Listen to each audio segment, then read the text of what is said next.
Hello, welcome, please come in. Our Jack of all trades runs continue this week in Bloodborne, appearing for the first time on this channel. Which is great, because it is actually my favorite of the FromSoft games. And good news, while Bloodborne shares Demon Souls' lack of a starting class with all equal stats, it does have the Waste of Skin, which is very close, only needing a handful of levels. So, start up the run, use the default base, pick that, and it's into the streets of Yharnam. This werewolf is a pain when you have no weapons, so instead I'm just going to run straight past it, up the ladder and into the Hunter's Dream to grab the first weapon, the Hunter's Cleaver, and the pistol, and we're ready to go. Much like Demon Souls, the biggest concerns are damage and durability, and that is very apparent here. They also share healing being a consumable resource, which I do hate, but that should be fine. Bloodborne also shares the can't level up immediately aspect with Demon Souls. Interesting. Dogs are much easier to deal with in this, Okay then. Bloodborne does have the frankly amazing idea to have you parry attacks with your gun, which is one of the greatest design decisions I've ever seen in a game. Okay, there is some proper starting armor. And there is the Madman's Knowledge. That can be consumed to give me some insight so I can start leveling up once I'm back in the Hunter's Dream. And I've circled all the way back to the first lantern and have unlocked a lot of shortcuts, which is great. And because I needed so few levels, my stats are already equal at straight 10s across the board. Another boon I hadn't really considered before starting this run is that Bloodborne has a second advantage over other FromSoft games. There are just fewer stats. 6 as opposed to 8, which is very nice. Hi Eileen, thank you for the bold hunter's mark. Those are very useful. Then it's really just running around. The game really doesn't have magic like other games, so consumables are even more important to grab to use in fights. Oil urns, bullets, blood vials, all are essential to not dying, which is preferred. Also, behold, my favorite trick in this game. Just stand here quietly and the townfolk will just run right past and get absolutely wrecked. It's very funny. Take a quick trip back to the Hunter's Dream to upgrade my cleaver. I probably won't use it for too much of the game, mostly because I don't really like the moveset of the cleaver, but more damage is good. And I've gotten all the items I need, so it's time for the first boss, the Cleric Beast. This boss can look intimidating, and boy does it love to just scream the entire fight. But even with my subpar attack stats, my damage is mostly fine, especially when I manage to stagger it by breaking limbs. I also have oil urns and molotovs. These scale with the arcane stat, but not particularly well, especially when I can't actually focus up my arcane, so best to use them now when they will actually be effective. And yeah, they deal pretty good damage, so that is the first boss down. Not quite enough to level up all my stats, and while I would like the Kirkhammer, I both can't afford it and don't have the strength for it. And won't for 36 more levels. Oof. Yeah, that's gonna be a bit of a problem. I really hate weapon requirements. Okay, let's just do the next boss fight. So I'm not as durable as I'd prefer, and I'm really out of practice with parrying. The timings on this boss can be a bit tricky to get down. And I die in phase 1. Unfortunate, but not the end of the world. I'm neither as damaging or as durable as I'm really used to, so it's gonna take some practice to get back into it. Guestcoin, can you stop shooting me? I can't parry your gun. I can parry his other attacks, and those viscerals are dealing really good damage. Even when my timing is a little bit off, I can get all my health back thanks to the rally mechanic. God, I love the rally mechanic. In phase 3, it's no more parrying for me, instead it's time to throw out molotovs to deal big damage. And then get stuck against this wall and die. Heartbreaking. Alright, third time's a charm. I've gotten a much better handle on the parry timing, so that portion of the fight goes better, and the molotovs behave a bit better in phase 2. So, that is the second boss down, and I've arrived at Udin Chapel. But there's still a long way to go. But I do have enough runes to get all my stats up to 11. Let the long, tedious leveling process begin. Hooray. And that means I have a variety of options on where to go next. Beating Gascoigne really opens up a lot of options in this game, and I think first on my list is to play bad and die to this giant, like a pro gamer, and then get revenge. Jeez, my damage is so bad. And frankly, I don't really have a solution to that problem. Oh well, no way through but forward, and it's time to head down to Old Yharnam. I don't really want to fight Bloodstarved Beast, but I think that is the next best boss for me to deal with. Hello, Alfred? Ooh, thank you for the fire paper. A flat elemental damage bonus is very nice to have. Oh, beast pellets. That may end up useful, or it may not. I guess we'll see. Okay, Old Yharnam, grab some blood shards to upgrade my weapons. I should probably be more thorough here than normal. A lot of these items may be more useful to me than in a casual run. Like more fire paper. Okay, Raptors time. Let's try not to fall and die like an idiot. Then drop down and get immediately murdered. Is this not where I normally drop down? Interesting. Let's give this another try. I swear, I normally drop down here, run to the door, and it's fine. What is happening? Is it just my low vigor? Do I normally get hit here? I don't think so. Okay, let's drop down on the other side to see if that works better. And it does! So now I can open up this shortcut, kill some crows, kill a bunch of beastmen. This is going great and fine. Alright, where is that next shortcut? Oh, more beast pellets. I really hope those end up being useful. Back to the hunter stream, and I have enough to level up to 12 in all my stats. Yay, improvements! And that's all I'm going to get. So, it's time for Blood-Starved Beast. This fight is always a bit rough with how wild this thing's attacks are. However, that fire paper is doing some pretty good work and means my damage is pretty okay. Until one hit triggers poison and I'm dead. Okay, yeah, as expected, durability is going to be an issue. My damage was surprisingly good though. Let's just hop right back in and see how this goes. I do wish I'd bothered to grab some more bullets. There are a couple good attacks this boss does that can be parried. Not that it's actually necessary. This fight's really about careful spacing, timing your attacks, and getting in some good greed hits right at the end to finish the fight. Killing Bloodstarved also opens this door for some reason, but in addition to getting me killed several times, this place has a bunch of gunboys who all drop bullets, so it's a pretty good farming location for those. Oh, I really should have upgraded my saw cleaver to +3 at some point. Well, gonna do that now. Bloodstarved dead, and again, I have a couple options on where to go next. But first, it's a careful drop down this low tower to face this pyromancer werewolf that's down here, for some reason. Then ride this elevator up and unlock the door to the next area of the Cathedral Ward. I could fight Vicar Amelia, but I think I'm actually going to run over to Hemwick first. I'd really love a damage upgrade, and there are a lot of twin bloodstone shards over here. And also a comical number of gunboys to find bullets from as well, which is nice. I can also take this opportunity to be murdered. Very exciting. But seriously, this area is actually pretty easy. I'm just a lot more fragile than I would normally prefer. And the saw cleaver is not a weapon I'm super familiar with. I'm mostly just here for upgrade materials. Why are there so many dogs here? More accurately, why were there so many dogs here? And it's next boss time, the Witches of Hemwick. A very easy boss fight that is mostly just running around, trying to find the witches while these creeps chase after you. The fight is normally a pretty quick one, but it does take a bit longer when your damage is bad. And even longer when you get 2-tapped by one of the witch's magic attacks. I forgot they even had magic in this fight. Alright, you want to be obnoxious? That's fine. I have the secret weapon of spending all my insight on fire paper. Without any insight, the witches can't summon help. This means I'm free to just charge attack Visceral, the first witch down, before it can even teleport away.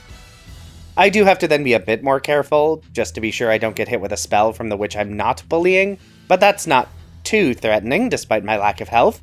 This unlocks the ability to put runes in my brain for some bonuses, and another level for all my stats.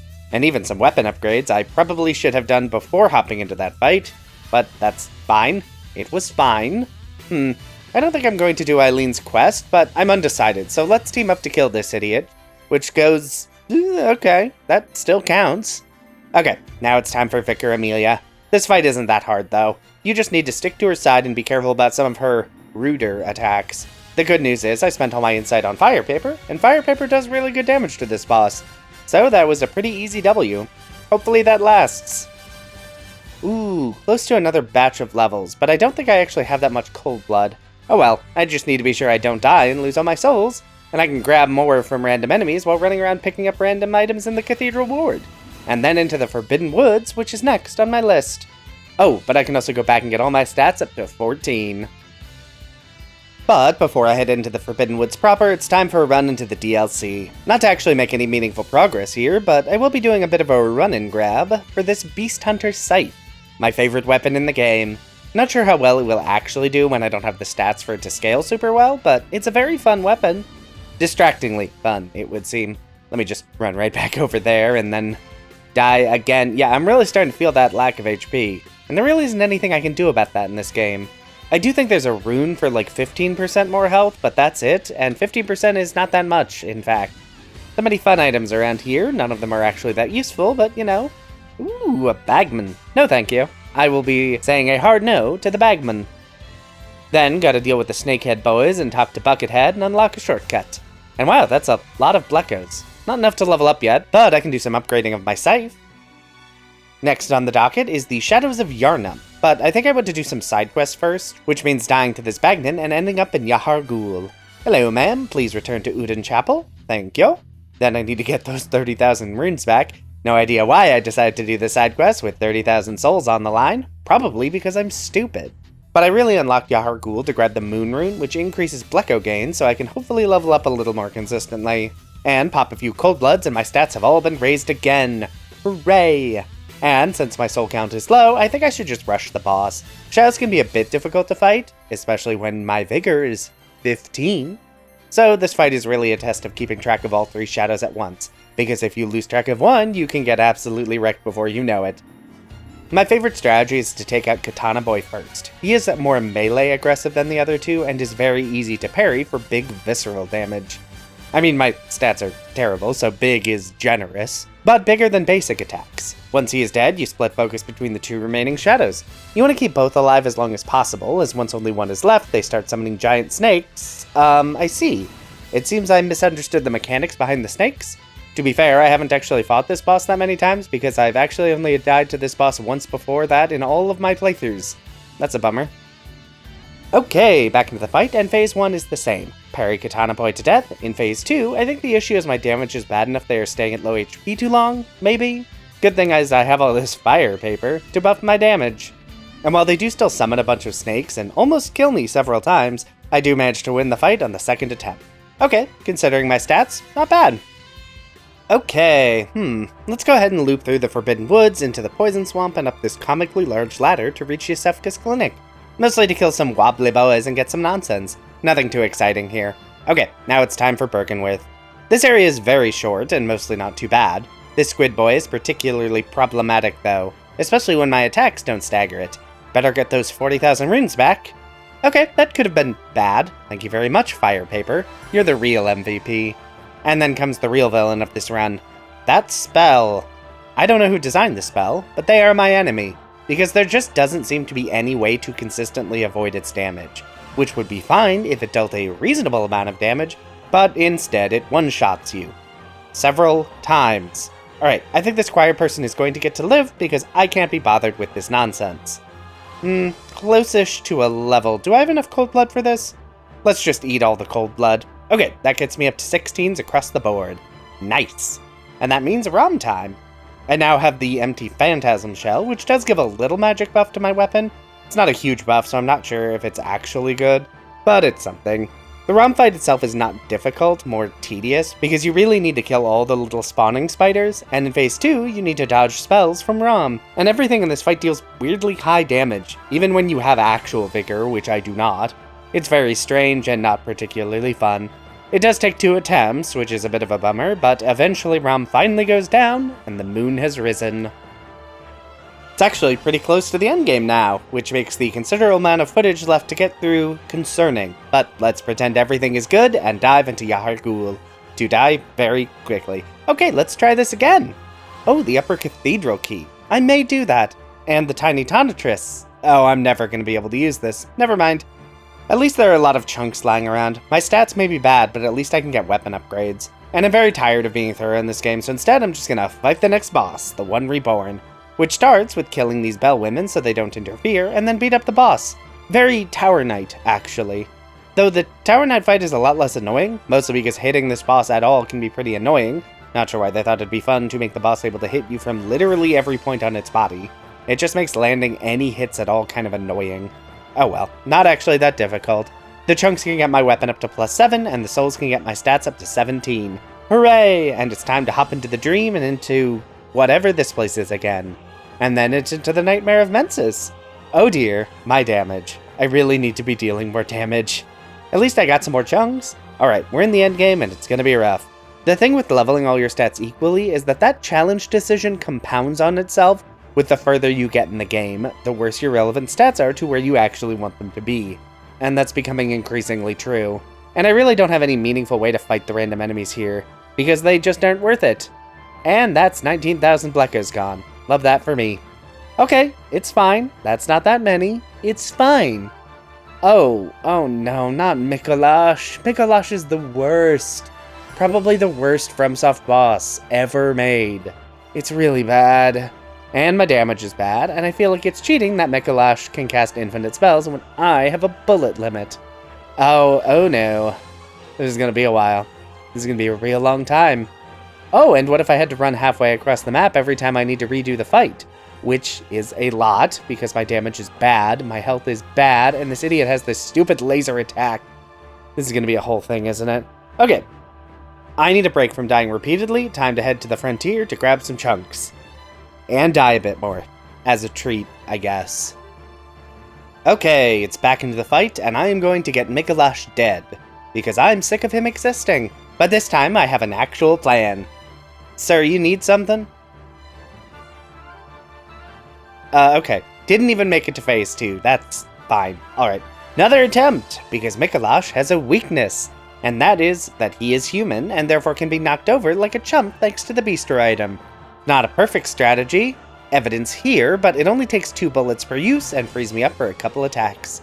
If my damage were better, it would be even more consistent, and if I don't get one shot when dropping into phase 2 with no chance to roll, so that'll be like attempt 10 or something, and finally, I manage to not immediately die, and I run out of bullets and still die anyway.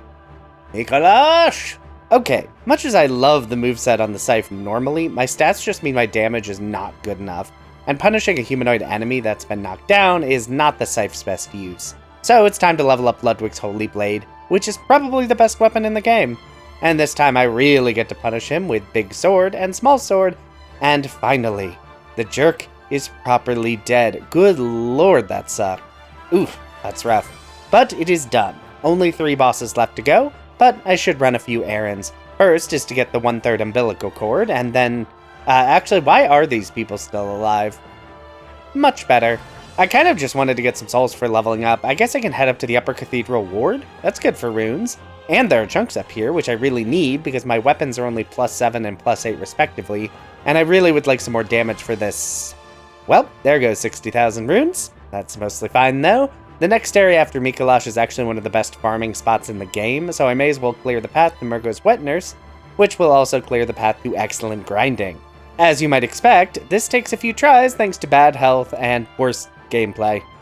Oh, I do need to get the final upgrade material. Just roll out this window, fall to your death, try again, then run screaming past some winter lanterns and drop this brain down the pit.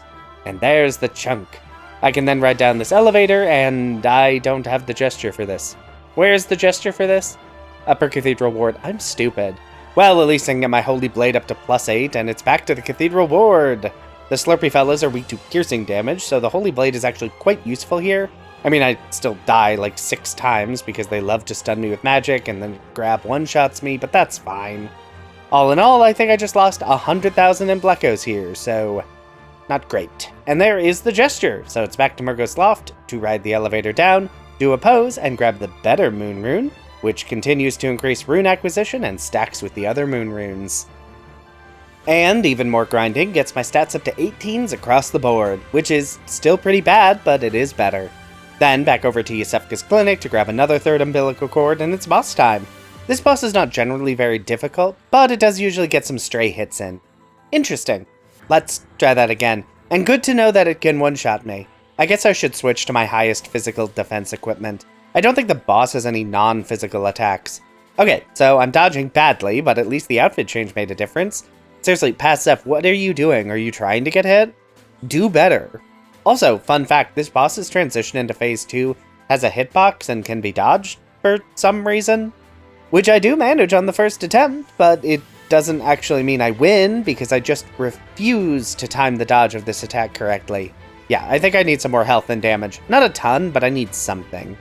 Easiest boss to access for souls is the Celestial Emissary? Let's do that. That shouldn't be too bad.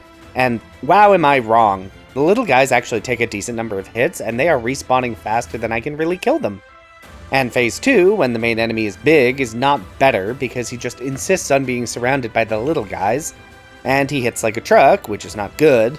I mean, it's still a first try because it's Celestial Emissary, but wow, that was way worse than I thought it would be. Actually, between all that nonsense and some insight, I actually have enough chunks to +10 my Holy Blade. Much as I love this Scythe normally, it's just not doing it for me. That +10 upgrade may be enough to make this Wet Nurse fight actually work out, though. And the damage is better. Downside is I don't dodge the Phase 2 transition, which frankly happens much sooner than I'd expected. Good news is all you have to do is spam dodge, and it usually works out. Even when it happens again, and there we go, Wet Nurse down, and only 2 bosses left. Unfortunately, that means there are still problems to go. But first it's time to get my stats up to 19s. Good lord, that's still awful, but it is better. Alright, Gehrman, time to start by being absolutely sure not to surrender to the dream, because bluntly, I'm not doing all of this again. Okay, so that started off good with a parry, and then I died. Back into the fight, and I died. There was a time where I was really good at parrying this boy, but it has been a while, and all I'm actually succeeding at is burning through all my bullets and blood vials before Gehrman's even at half health. Okay, this could be a problem. And bluntly, the answer is going to the grinding mines, because I need more damage and more health. And between all that, my stats are now up to 22s across the board. Set some runes, and let's do this. I'm back, Gehrman, and I've gotten 18 more levels in my bones. And that is doing a lot for my durability. I mean, not a ton, because it's only 3 more levels of vigor, but hey! I think the real issue is I just need to take some time, see how his attacks work, focus on the fight. This is a good boss with well-designed moveset, and you need to treat it as such. Parry, dodge, parry. Okay, it's going okay. You've used half your vials and most of your bullets, and it's just now phase 2, so it could be going better. Okay, now he's parrying you. Time to lock in, buddy. Oh, yeah, that's right. That's how you parry. Don't get greedy, just take your time. There it is. All right. That honestly went better than I'd expected. And that means all that's left is the moon presence. Did I eat the 3 umbilical cords? Yes. Okay, good. That would have been embarrassing. I mean, it wouldn't be that big of a deal. Gehrman is a much harder and more interesting fight than the moon presence is. I do die on the first attempt because I haven't actually fought this boss in a very long time, and I can't remember its moveset as well as I should, but let's hop back in, do some big attacks, and there we go. And that was Bloodborne, beaten with all my stats being equal. And all in all, that went mostly okay. I really started to feel that lack of good stats near the end though. Not being able to deal decent damage to Micolash, not having anywhere near the durability I should have. Those were kinda rough. But I will have more to say about that in the summary video out in a few weeks. I did want to shout out that I do have a Patreon, linked in the description. I spend a lot of time making these videos. So if you enjoyed the video, want to support the channel, and are financially stable enough to do so, that exists. No pressure though, this channel is free to enjoy for everyone and will remain that way. For now, if you like this video, be sure to hit that like button. If you'd like to see more of this, feel free to subscribe. Hey, maybe leave a comment if you have something you'd like to say. But whatever you decide to do, have a safe trip home.